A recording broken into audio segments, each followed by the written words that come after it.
Jy was beautiful in Beaufort Wes, en ek was so verskriklik lief vir jou.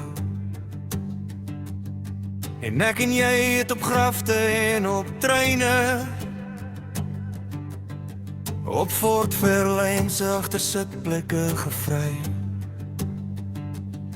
En nou is jy en jou man both computer analysts.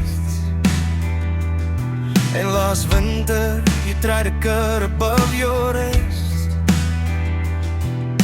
En nou skryf jy vir my. Jy kan nie meer slaap, nie meer lag, nie iets vir jouself doen nie. Nee, nooit ooit weer vir my soen nie.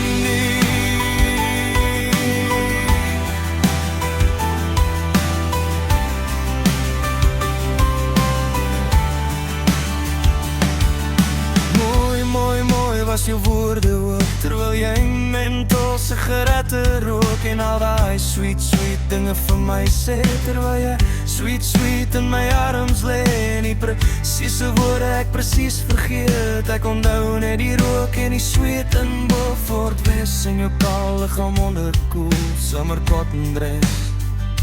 Nie meer slaap, nie meer lag, self doen nie, nie nooit ooit weer vir my soen nie.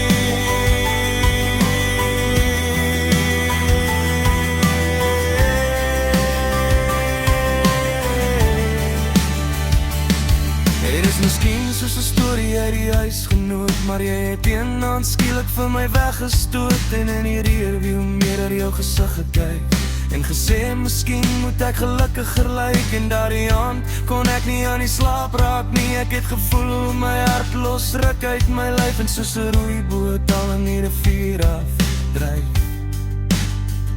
Ek kon nie meer slaap, nie meer lag, nie meer iets vir myself doen nie. Nee, nooit ooit weer vir jou soen nie.